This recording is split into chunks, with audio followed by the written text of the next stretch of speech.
नमस्कार मंडळी, आज आपण अत्यंत महत्त्वाच्या विषयावर चर्चा करणार आहोत, जी म्हणजे सोयाबीन बीज प्रक्रिया। जर सोयाबीनला बीज प्रक्रिया केली नाही तर आपल्याला खोडमाशी, खोडकूज तसेच इतर रोगांचा सामना सोयाबीनमध्ये करावा लागतो। म्हणून शेतकरी मित्रांनो, सोयाबीनला बीज प्रक्रिया करणे आवश्यक आहे। तर शेतकरी मित्रांनो, तुम्ही सेंद्रिय तसेच रासायनिक बीज प्रक्रिया करू शकतात, पण आपल्याला रासायनिकच बीज प्रक्रिया करायची आहे, कारण आपल्याला खोडकूज, खोडमाशी, चक्रीभुंगा आणि चारकोल रॉट यांसारख्या समस्यांचा सामना करावा लागते। म्हणून चांगले बुरशीनाशक आणि त्यासोबतच कीटनाशक वापरणे गरजेचे आहे सोयाबीन बीज प्रक्रियामध्ये। जर शेतकरी मित्रांनो तुम्ही सेंद्रिय बीज प्रक्रिया केली तर त्याला समर्थन आहे शेतकरी मित्रांनो थांबवण्यासाठी। म्हणून आपल्याला चांगले बुरशीनाशक आणि कीटनाशक वापरायचे आहे। त्यामध्ये शेतकरी मित्रांनो थायमिथॉक्झॅन हे कीटनाशक आहे 35% असणारे, तर हे आपल्याला नक्कीच वापरायचे आहे। हे कंटेंट थायमिथॉक्झॅन 35% हे कंटेंट राहिलेच पाहिजे। तर मित्रांनो, कशा प्रकारे आणि कोणती बीज प्रक्रिया करावी हे आपण जाणून घेऊ। तर मी कॅस्केड या औषधाची बीज प्रक्रिया करतो। इथे आपल्याला 2 बुरशीनाशक आणि 1 कीटनाशक म्हणजे तेच थायमिथॉक्झॅन हे आपल्याला बघायला मिळते। कारण शेतकरी मित्रांनो, याचा एकरी खर्च कॅस्केडचा हा कमी आहे आणि सस्त्या दरात आपली चांगली बीज प्रक्रिया होते। आणि कॅस्केड लावून झाल्यानंतर आपण NPK बॅक्टेरिया त्याला लावू शकतो। मी तुम्हाला ही संपूर्ण प्रोसेस मी जेव्हा सोयाबीन लागवड करणार तेव्हा नक्की सांगणार। तर व्हिडिओला बनवून राहा, तुम्हाला संपूर्ण माहिती मिळत राहील या चॅनलवर।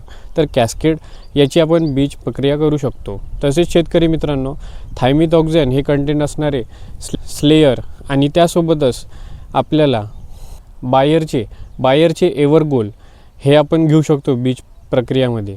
याचा पण शेतकरी मित्रांनो चांगला रिझल्ट बघायला मिळतो या 2 औषधाच्या कॉम्बिनेशन करून। तर मित्रांनो, हे झाले एक कॉम्बिनेशन ज्याच्यामध्ये आपल्याला बायरचे एव्हरगोल आणि थायमिथॉक्झॅन हे घटक असणारे कोणते पण एक कीटनाशक, ज्याच्यामध्ये स्लेयर हे पण आहे। आणि आता दुसरे कॉम्बिनेशन मी सांगणार, त्यामध्ये UPLचे इलेक्ट्रॉन हे शेतकरी मित्रांनो एकच औषध वापरले तरी पुरेसे आहे शेतकरी मित्रांनो, बीज प्रक्रियेसाठी उत्तम औषध आहे।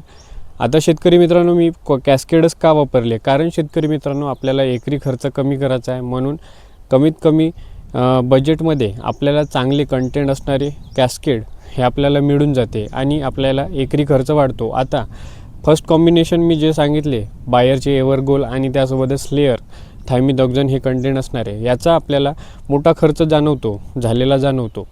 पण कॅस्केड हे 3ही घटक असणारे चांगले बुरशीनाशक म्हणजे बीज प्रक्रियासाठी उत्तम औषध आहे।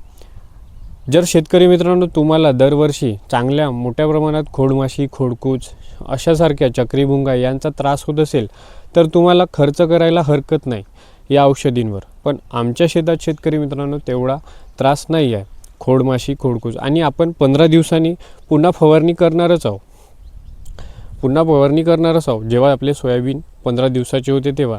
म्हणून शेतकरी मित्रांनो आपण कॅस्केड हे वापरले आहे। तरी पण तुम्ही तुमच्या शेतात मोठ्या प्रमाणात खोडमाशी, खोडकूज होत असेल तर तुम्ही बायरचे एव्हरगोल तसेच UPLचे इलेक्ट्रॉन आणि BSFचे झेलोरा यांसारखे बुरशीनाशक वापरू शकता। आणि याच्यासोबतच थायमिथॉक्झॅन चांगल्या कंपनीचे वापरायचे आहे। तर अशा प्रकारे आपल्याला बीज प्रक्रिया पार पाडायची आहे आणि मोठ्या प्रमाणात जबरदस्त उत्पादन आपल्याला शेतकरी मित्रांनो या वर्षी काढायचे आहे।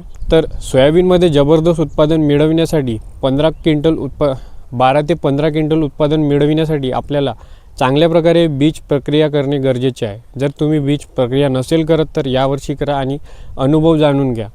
तर अशाच व्हिडिओसाठी या चॅनलला लाईक, शेअर, सबस्क्राईब करा आणि अशाच शेतीविषयक माहिती आपण तुमच्यापर्यंत पोहोचवत राहू।